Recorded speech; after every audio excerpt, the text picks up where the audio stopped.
Ooh. That's exciting, isn't it? That's good. Today, we're doing a music episode. Hello, Nat. Hello, Rach. How are you? Not bad. Hello, Blonde Jen. Yeah. Oh, it's all weird, isn't it? Yeah. Oh, I don't like it. I don't like it. Go back to pink. Oh, I don't know. I like it. It's great.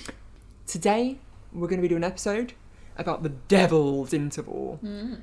Ooh. That does sound very mysterious. I literally don't know what it is. Yeah, me neither. Don't have a clue. Well, Sometimes I have some clue, but much like when you do episodes about 90s celebrities, this time I don't really know. well, I also neither had a clue about what the devil's interval was. And this was an episode suggested by a viewer. A certain Stephen Peel suggested this episode. Ah, brilliant. Very, very exciting. I'm very excited. And we often do get suggestions. Yeah, we often do get suggestions from viewers, from comments or through Twitter, or sometimes accosted in corridors. Yeah. And we wanted to make that a little bit easier, or at least I wanted to make it a little bit easier. So in the comments down, not in the comments down below, in the description down below, I'm going to put a link for people to submit suggestions for episodes. Can't guarantee we will do any episodes that you suggest through that, but it'll be a good place if you want to guarantee we'll at least see it. Put it through that form. Put your name, your pronoun, what your suggestion is, why you think it's interesting, and maybe one of us will do it. Yeah. Probably not Nat or Rach though, because they like doing their own ones. No promises because I'm scared of disappointing people. Now that admin is out of the way, let's talk music. Let's talk the devil's interval.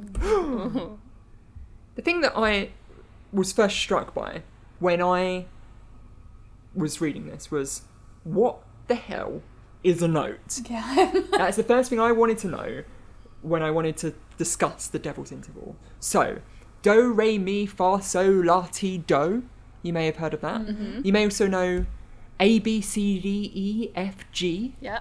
In Germany, they use A, H, C, D, E, F, G. In Indian music, they use sa, re, ga, mi, pa, da, and ni. These are all the same thing. 7 distinct notes with a repeat of the first one to make 8. Or an octave. Mm-hmm. Have you heard of the word octave before? Yes. I know. That one I know. Mm-hmm. Thank you for asking me the easy questions, so make me feel smarter for a second. Yeah. Well, what I wanted to know was what makes an A the same as an A? Yeah. Yeah, exactly. Why are those Yeah. two the same notes? Let's have a look at a chart. I'm This is excited a to somewhat learn. complicated chart. I copied this directly from Wikipedia because I am lazy, but it is a somewhat complicated chart showing all of the different octaves. They're basically all relative to each other. So you can see on the right-hand side, we've got hertz or frequency, and 440 hertz there is an A note. Well, double that is also an A, and half that is also an A. It expands and expands each way round. And so if we were to increase or reduce the frequency to infinitesimal levels, we would be able to tell what an A was at the different hertz. It's basically, an A is half the frequency of an A, and also double the frequency of an A. Huh. That's That's really cool. That's interesting. good. That's That Yeah. is really interesting. So is that true of like every note then? That to put it up an octave, you double yes. it? Hmm. Yeah. I mean, when you It's really interesting. Thinking When about you the want maths involved in it. to find if you're tuning a guitar and you want to find, so you say you want to find the middle E on the guitar, you take the bass E string, you put your finger halfway up, and then, but not press down, just like lightly leave it there and pluck it. It plays the higher E. Oh. So that's Wow. So you've got a really physical makes sense. demonstration that like half of it Yeah. is. Wow. That's cool. Well, this chart, right, it led me to another question, because it was all questions all the way down until I got to the devil's interval. Why do we have an octave? Why 8? Well, it's because humans have decided to make it 8. There's nothing stopping us from making it a 9 or 10 or even 30 notes between the doubling of a frequency range. And in fact, let's talk sharps and flats. So the doubling of the frequency range isn't arbitrary because you can hear that it sounds like the same note but higher or lower, right? Like it sounds that way. I don't know why, but it does. Yeah. It's weird, isn't it? It's Right. really, really weird. But the number of intervals between is totally arbitrary. We've chosen it. Yeah. We've chosen 8. Well, actually, we've not chosen 8 at all. Because flats and sharps, which are also known as incidentals, are notes that are between the main 8 notes of an octave. Yeah. You can see on this chart here there are 12 unique notes on an octave, or 13 with the extra one making the actual octave. So an octave actually has 13 notes. Right. Despite being called octave. Because all So the confusing. in-between ones are Music still people, different music notes. people are weird. Yeah. 8. Yeah. Well, you call it a sharp if you're referencing the note below it. So C sharp is one above from a C. And you call it a flat if you're referencing the one above it. So a D flat is below a D. That means a C sharp and a D flat are the same note. Yes. I remember being very confused by that when I was first learning music, and it took me a little while to sort of figure it out. Yeah, well, there are complicated music theory reasons for why you might call it a sharp or a flat, depending on where it sits in the composition, all sorts of complicated music theory things. There are entire treatises on why you would use a flat or a sharp or blah, blah, blah, blah, blah, blah, blah. It's all very boring. No one cares. People You may care. notice. Oh my gosh, do people care? Our brother was explaining me the difference between like a suspended fourth and a diminished fifth or something. I don't know chords. I don't know. Everything. I don't care. I don't care. I would like to say I don't care. Come at me, music people. Wes, you better watch this one. Make fun of us. I'm actually I'm looking forward to lots of interesting comments on this one. So Me too. Yeah, definitely. give us. You're looking forward to it, okay? Yeah, no. People are going to say some super interesting things. People always say super interesting things. People are going to call me an Yeah. idiot. People are going to call. People are No. going to hate me. No. People are going to say, "Oh yes, and." Yeah, that's what we want. That's what we like to hear. Yes, and. You may notice that there isn't a sharp or a flat between E and F and C and B. Yeah. Well, if you look at this chart that I also flagrantly stole from Wikipedia, that's not because there isn't a note between them. It's because the frequency between them is the same distance as the frequency between all of the sharps and the flats Yeah. and the other notes. So there's only half a note between E and F. It only goes up a semitone. Yeah. Yes. Well, you used the correct word there. Semitone is between each one of these notes. So between a C and a C sharp and a D and a D sharp, they're all called semitones. 2 is called a tone, etc., etc., etc. There's more and more words. So when we talk about an octave, what we're really talking about is, and let's read my notes here, the 12 equal steps between one frequency and double that same frequency. This is called the chromatic scale, and most Western instruments are designed specifically to work with this scale. Yeah. The next question that came from this, because obviously you think, well, why have we got another question here? Why did we collectively decide as a society that all music in the world has to sit on a scale of 13 notes?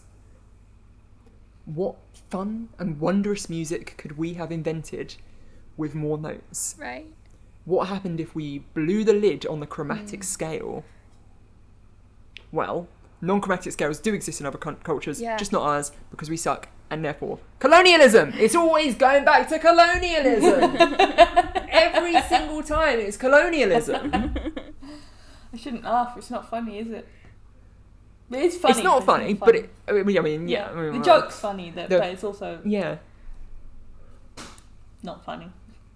dejected by the crimes of man and the crimes of music. Musical crimes. Next slide. We're almost to our destination now, because the question from that is, what is an interval? We know what notes are. We know what a C is. We know what an A is. We know what a B is. We know what a G is, etc., etc., etc. An interval is, at its base level, the space between two notes. Right. So between each note is called an interval, and as we mentioned earlier, that could be a semitone or a tone. So between A and B is a tone because it's two notes, but an A and an A sharp is a semitone. You getting me? You Yeah. hearing me? You understanding me? Yeah. In Western music, these all have names which you may have heard of before, such as the major third and the perfect fifth. Have you heard of those before? I'm sure I've heard those. But I'm trying to think if they're the lyrics to the. I don't. I'm trying to hear if trying to remember what the lyrics are to Hallelujah. Is that in there, or is it minor fall and the major fifth? That's what they have. I thought that as well. That's not what the lyrics to that song are. Oh. No, it's a sort of Mandela effect. What is it then? That's not what the lyrics are. I No, can't it remember what the goes lyrics like actually this: are. the fourth, the fifth, the minor fall and the major lift. Oh. Exactly. I Yeah. get it. You just mix It's up the. Madness. That's funny. Yeah, it's wild. It's wild. Anyway, each of those interval names have two parts to them: the quality and the number.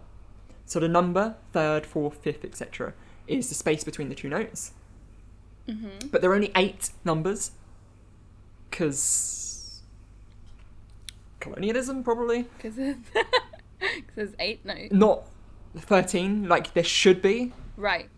It's so confusing. I think- don't understand music. I think I don't it's understand that- music. It's really confusing. I think that's because of the history of how they developed the scale. So they started with just 8, I think, and then they adapted and added more. Is that not But right? then the C scale of C major, I guess, is C, D, E, F, G, A, B, C, isn't it? So that's the one that's got no sharps or flats. Yeah. So why not start at A? Why not call that A? That's what I know. That's what they should Well, have it's done. gotta start That's if it somewhere, was right? me. If it was me, I would have done that. I'd have called that Yeah. one A. You got to start What somewhere. we'll have to do is we'll have to get ourselves a time machine. Get ourselves a time machine and Kill Mozart. make you go back in time and make C and A. Quality is a little bit more complicated. You have perfect, major and minor, and augmented and diminished. Perfect sounds perfect because the two notes sound really good together. You only get the perfect fourth, fifth, and 1 and 8, which, in my opinion, don't really count because 1 and 8 are the same note. 1 and 8 Right. is C and C. Yeah. Let me show you a chart. Here is a chart. I was trying to find one with all 13 notes, but I couldn't. So, the intervals between C and D and E and F and are really useful here. So, the perfect fourth is C and F. Ooh. It's very fun. Yeah. And is considered a perfect thing. Minor and major are the intervals between the perfect intervals, and they are alternate. So a C and a C sharp is a minor interval, but a C and a D is a major interval. Right. And it goes like that. So C and a D sharp is minor, C and an E is major. Right. So the interval, basically. Generally, minor and major sound happy or sad. Yeah. They do though, don't they? They really do. Yeah. It's a super mega simplification, Yeah. but that general sort of sense of a minor interval is quite sad.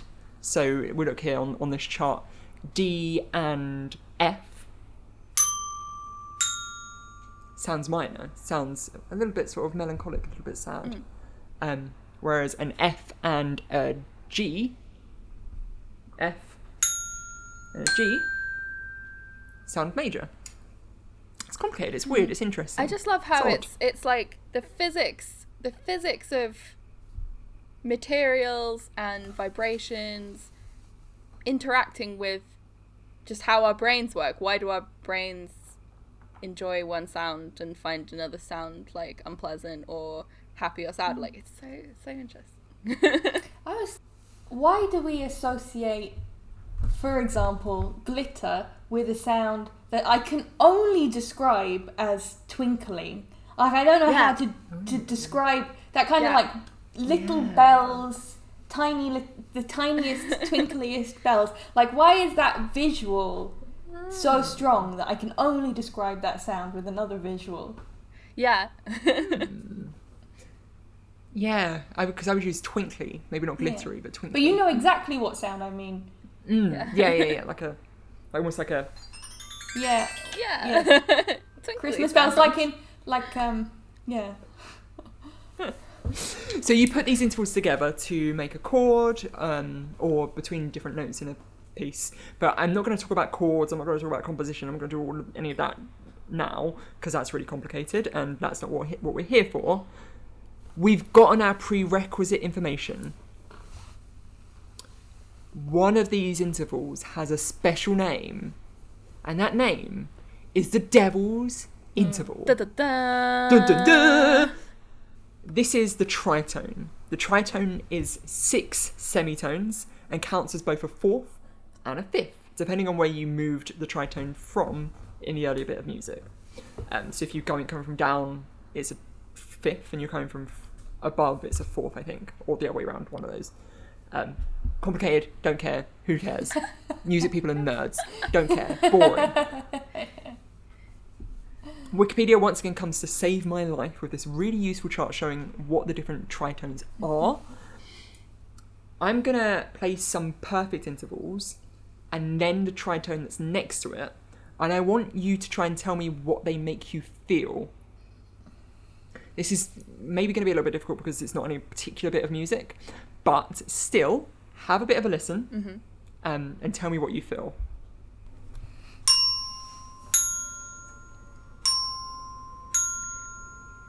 And here's my tritone.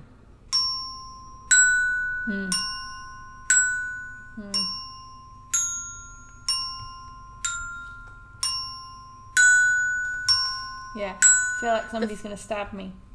Right. The first bit made me feel like I was in an elevator. Right. I was just going to say, the first tannoy one, was it's like, coming on. you've just exited an elevator, or you've just picked up a phone to a help desk, or something on the computer's just gone right. The second one, I'm like, oh, I'm going to be murdered. I'm about to see someone be killed. Let's do another one. Let's do another one. This is A and D and A and D sharp. So A and D. Lovely. And A and D sharp.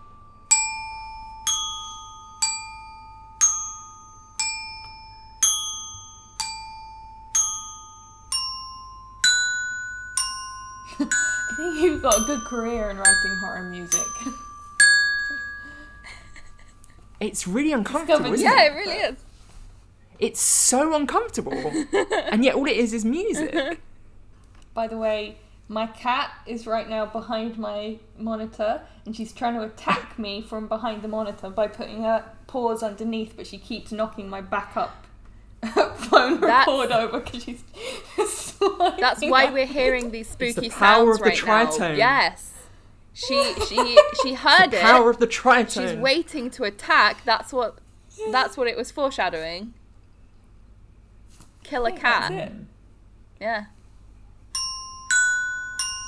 Don't keep going. Why is it that sound makes us feel really uncomfortable, like someone's about to be murdered, So and the other one is just like pleasant, like you're about to speak to a nice lady on the phone? yeah. Particularly in the Middle Ages, this interval was considered incredibly dissonant. People really disliked it in the Middle Ages People didn't like it at all, and it was especially avoided in things like religious chants and ecclesiastical singing. Essentially, because the music was only used in churches, it meant that it was meant to be beautiful. So they only really liked using perfect intervals with the occasional minor and major intervals as well. The intervals that were more dissonant, such as majors and minors, were used infrequently, but the interval that was most dissonant is the tritone. It's just interesting to think of like even minors and majors being like, it's just on a scale of frequency according to discomfort, and like even majors being like less comfortable and not as frequent as perfect intervals. Because of this big dissonance, it earned the nickname of the Devil's Interval. Bum, bum, bum. Do you see how I put devil horns on these medieval harp players? They're just sitting there going. When it was illegal? Because of this association with the devil, it compounded into negative feelings that resulted in it being heavily discouraged by the church. When I first Googled the concept, there were websites claiming that this was straight up making it illegal. But as I dug a little bit deeper, there wasn't really much evidence for them actually making it illegal. Right. It's difficult to say whether the Devil's Interval was actually illegal in churches, or whether this is a bit of an apocryphal myth. Right, they just didn't use it. It was kind of banned. Or... Yeah. My prejudices say the church was evil and banned an entire type of music. Yeah? Makes sense to me. What we do know is that people didn't use it in church, and they basically refused to use it in music at all in the entire Middle Ages. Wow. Yeah, I mean, it can be not illegal, but still so frowned upon that you'll be scared to bring it into a church. Yeah. Yeah. Or just be taught that it's incorrect. Like, you don't use it because it's just an incorrect way of playing music, so you won't do it because people will think you've made a mistake. Like, they'll judge you. Yeah. Eventually, people did start using the tritone towards the late Renaissance and into the Romance eras, which is the 19th century, 1800s. Composers started applying the tritone in their music specifically to make people feel a bit uncomfortable, especially so close to an age where they never used it. They often used the dissonance to create associations with the devil or with evil in operas and just general bits of music. They used that tritone to signify badness, to signify that evil part, the evil character, the bad character. More recently, it's used within rock and roll. Black Sabbath, Judas Priest, Metallica, they've all used the tritone within their music. And it's not a surprise, then, that these sorts of musics are the sort of music that upsets the fundamental Christians, It's not an enormous surprise that those negative feelings upset the classic people that you're going to upset with those sorts of things. Trying to entertain with some discomfort. Yeah. Anyway, that's the story of the Devil's Interval, and hopefully a bit of music theory along the way. This is what I found when I searched for devil. That was great. I enjoyed that a lot. I learned a lot. Yeah. But you still haven't told me why sounds make me feel. That's the exciting. Give me the truth. It's because when you play the notes, when I play a C and an F sharp, the devil is going into your gosh. soul. Ah.